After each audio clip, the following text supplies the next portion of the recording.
Data-driven business success.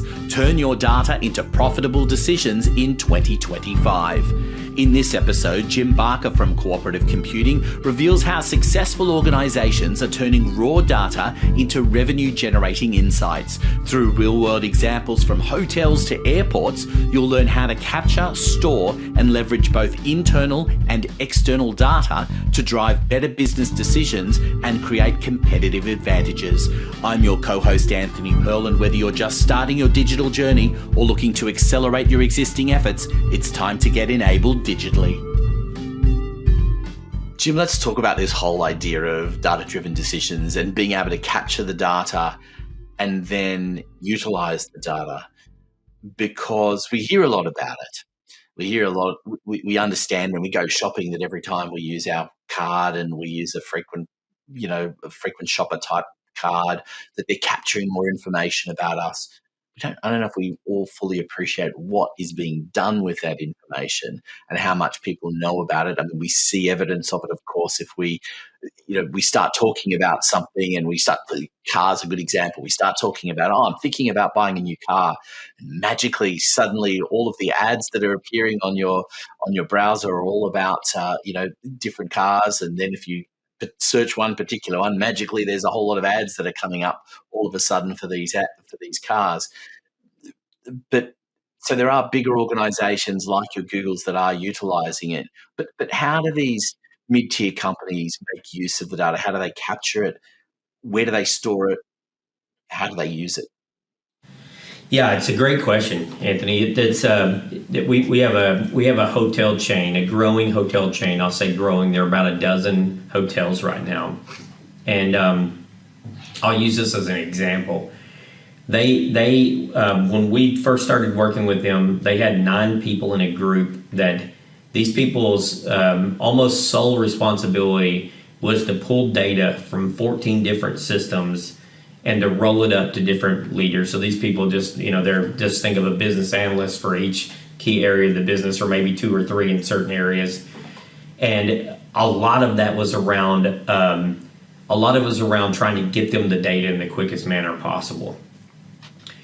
In their business, what's really sensitive is they need to know like competitive rates and things like that, because what they're looking at occupancy, competitive rates, those types of things in real-time capacity. So they want to know, and I'm using this as one example to get to a place here, but, they want to know that if they've got one hotel that's located in a spot and they've got 6 others around them, they need to know what their, all the revenue information from the day before, all of that information. And so all this information lives in all these systems. How many, what food and beverage produced, everything that goes on within this organization. And so they were doing a lot around having these people go through a process every morning. And these people were in a different area of the world because they needed to get up early so they could run all the reports, so they could get all the data out. What we ended up helping them do was go in and say, hey, look, those people are super valuable because they understand the data. Why don't you help us help them build automation into this process? So today, there's about 120 leaders in that business, stakeholders, including the 9 people that were doing a lot of this work, that get delivered the data as summary data every morning. First thing, by the time they get in, they've got an email that kind of summarizes the data. And then they've got a live dashboard on the key metrics that they need to follow. The reason that's important is because it helps them compete. They're in a very highly competitive space, and they need to know what's going on around them. And so how they're using it for themselves is, hey, I just need to know what the market opportunity is around me and how I need to adjust, because I may need to lower rates, I may need to do incentives, I may need to look, labor is a big cost of their business, so it's like I may need to be able to offer people voluntary days off if they want them, things of that nature. And so that's a big piece of it. What I'll share is that when you start talking about like the other types of data, these are the data that we as consumers enable. No matter what we want to think, we do it. We carry these phones around. It's the minute I jump on one of the mapping tools and start mapping my way, it doesn't matter. I've no telling how many apps I've got on this phone that have locations enabled, and so they're able to track that data. So some of the data, some of the things that we do, it's interesting because of some of the things we do, like with this hotel chain, the first thing we do is we go in and say, okay, let's take all of your data and then let's go pull in some of the external data around your competitors and understand at least what are the room rates around you so that you can properly compete. And then the next level of that is getting outside to the real third-party data, which becomes more valuable to them. And this is identifying, around those hotels, where's the foot traffic? What restaurants are getting visited the most? What's the revenue associated with that? Those types of things. What's the demographics that stay in the hotel, and how do you measure that demographics into the types of food places around that you need to be marketing, things of that nature. So there's a lot that goes into that. It's a sensitive subject because a lot of people think, wow, I can't believe there's that much data out there. And yet the truth is we as consumers enable it. We're the ones carrying these phones around. We're also the ones using the apps that ask us, do you want a location enable? And we location enable. And there's, what is it, or 90% they say right now of people that are walking around with locations on some of these apps that are enabled that allow people to track some of that data, which creates some really good competitive advantage for organizations. We have an airport here locally, I'll say without saying the specific name, that we did a project for that did a study on where people were coming in to park. Parking was their second highest revenue source. And they wanted, for their marketing efforts, to identify where they should be marketing.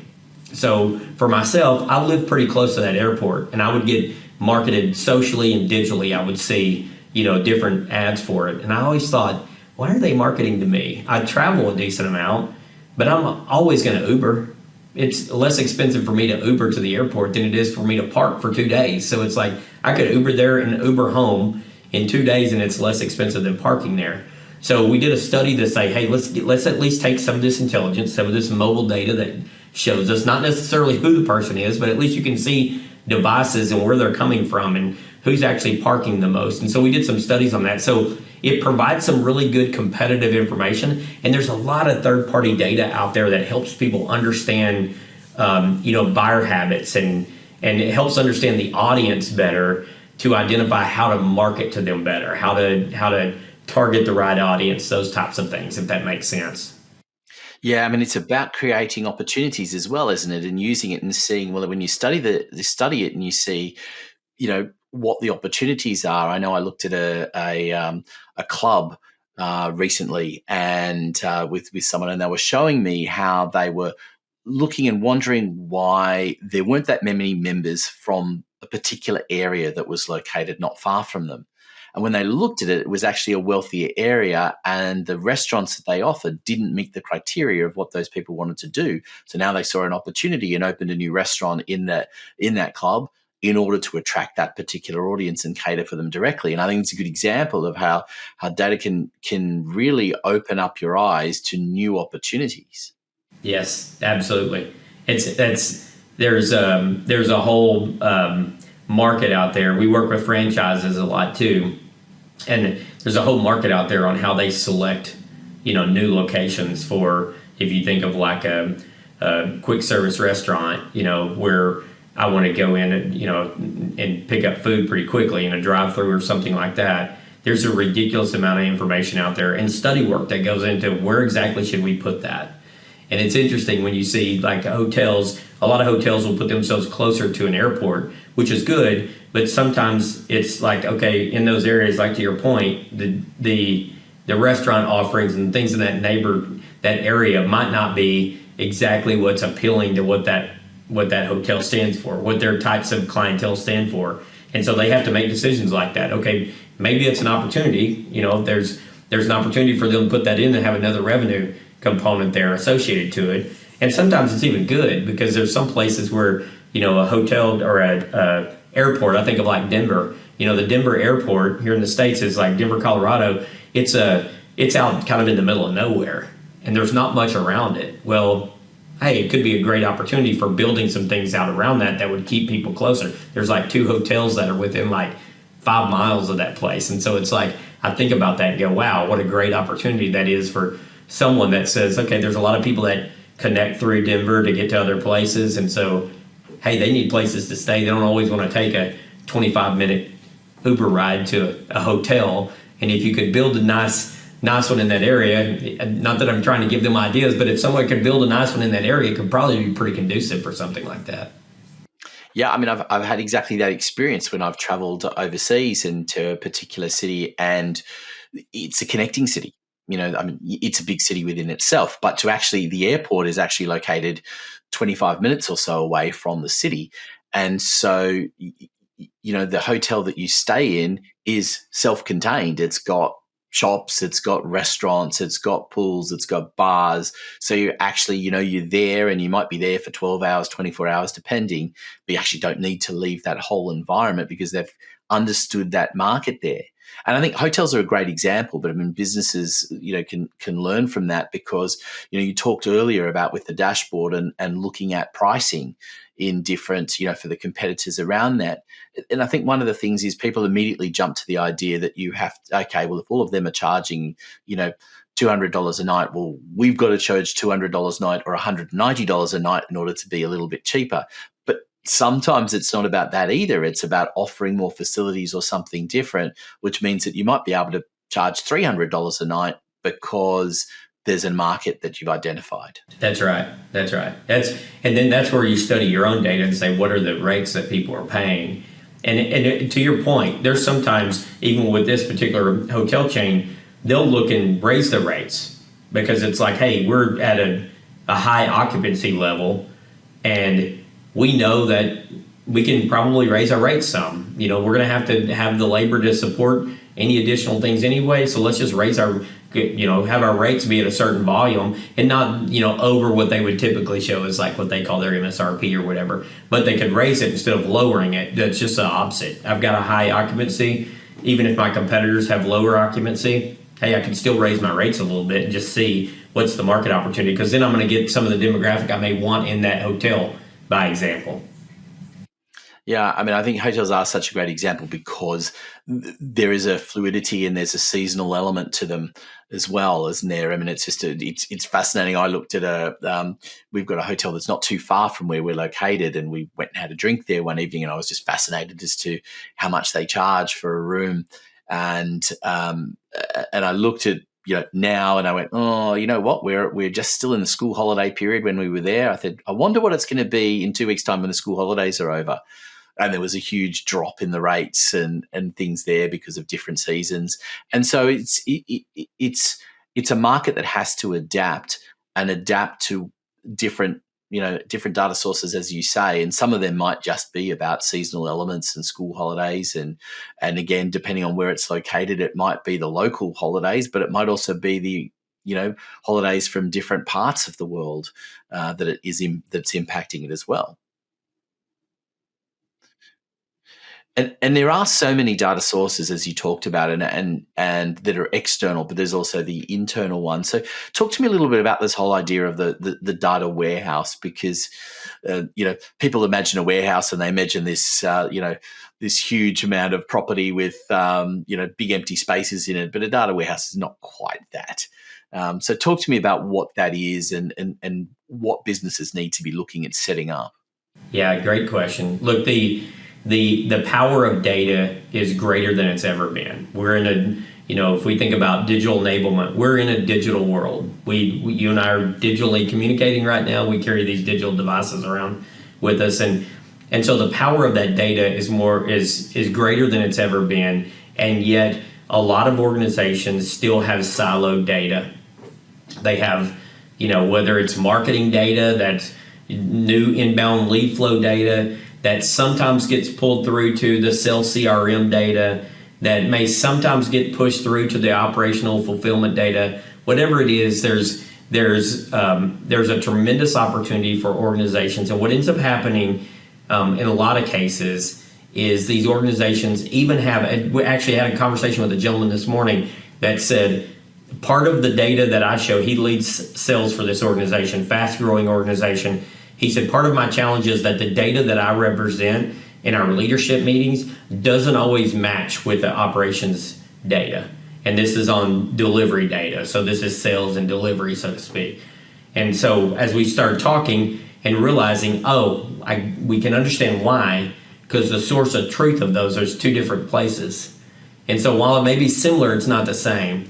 And so what a data warehouse, and this is a huge growing area for most organizations and our business in general, is in this data-driven decision making. And so the key behind all of it is to have a single source of truth. Like everyone should be pulling their data from the same location. We should take all the data from the organization and have a warehouse that it all resides in. And then whatever data anyone wants, they should go to that warehouse and pull that data. And it should be presented in a capacity that they can use it to whatever degree they want, and yet it all still remains in that data warehouse. So the idea behind a data warehouse is just to have that single source of truth for all the data in the organization, so it's all coming back to one place.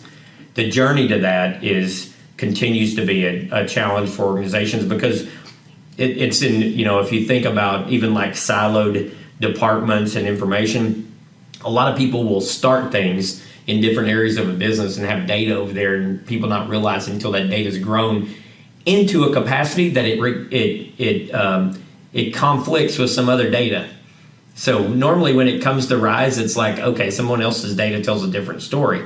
Okay, well that's at the moment that most people start realizing, wait a second, why isn't everyone's data saying the same thing? It's because we're pulling that data from multiple sources. So there's this whole master data management initiative that we go through with a lot of organizations that are challenged with this, that allow them to say, okay, let's take the data, let's make sure that we've properly put the data into buckets that it needs to be in, and then pull it all into a warehouse that everyone can go pull from and have whatever types of KPIs and reporting dashboards they need from it. And I imagine one of the big things that they need to think about as well is protecting it, both in the sense of, so the thing just doesn't fall over and blow up.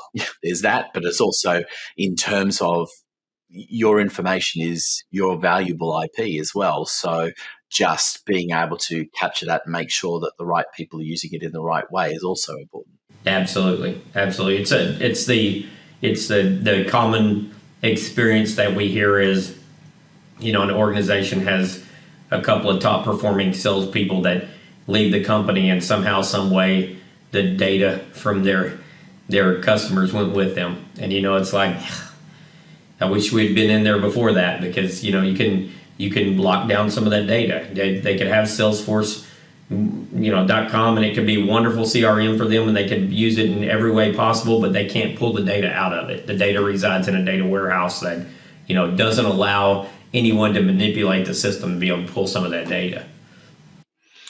I think one of the important things, just to wrap up this discussion on data for now, but is really that we've talked a lot about external decisions, but it does drive a lot of internal decisions as well. I mean, you can see very easily about, might be something like in the sales area about conversion rates. You might be able to identify areas where there might be more training.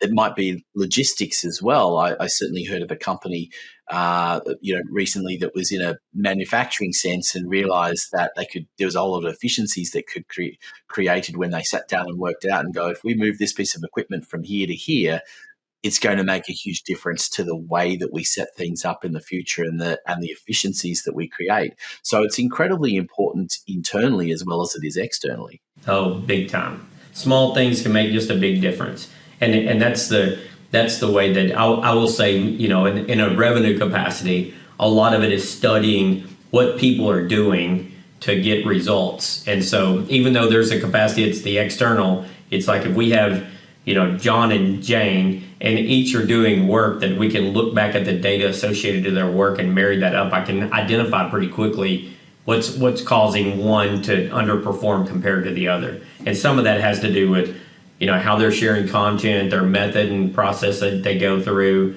how they're documenting things of that nature that you can start identifying, okay, John's skipping this step 3 in the process, and when he skips that step 3 and gets to 4, he's just tried to take a customer to leap from 2 to 4, and it's not a very comfortable leap. And so by the time he gets to 5, he has people bailing out in the process, and Jane's working this process really, really well, and it seems pretty fluid for her. So she's got 60% of the people getting through that, and John over here is sitting somewhere around 40%.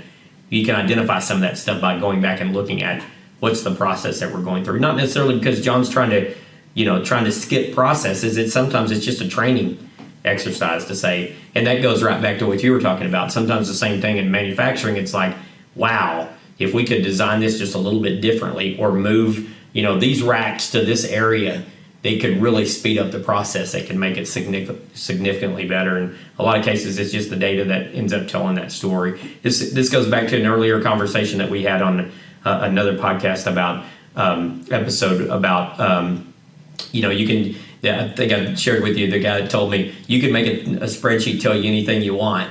The key is to sit back and look at the data and let the data tell you the narrative. And when the data can tell you the narrative, you can usually adjust based upon it by using your own intellect to go, oh, okay, we can all see now what the data is telling us. Now we can go make some decisions to make. And it's usually small decisions. Most people think, oh, it's going to tell us that we need to relocate the business, or no, it's not going to tell you, oh, we need to lay off this whole department. That's not what it's going to tell you. Normally it's just small things, and those small things added up over time become a big difference. How important is it for a business to have a champion or someone that is almost consistently overseeing this, and what sort of is the intervals that a business needs to look at in terms of analyzing different parts of the data that it's collecting daily? It's a good question. It almost needs to be a cultural thing. In other words, so in the example that I used on the hotel chain, it's become conditional for their people now to know to think about the data first. So instead of starting to make emotional decisions about different decisions that may not even be associated with the current data that they have available now, they now start looking for the data to tell the story, to help them make that decision. So it's almost like someone needs to oversee it. In a lot of cases, we'll come in and help them with, that data governance and putting those things in place, and even, having that, there is a degree of hierarchy around, okay, you want to protect this, so you need to make sure that there's certain people that have access to it and some people that don't.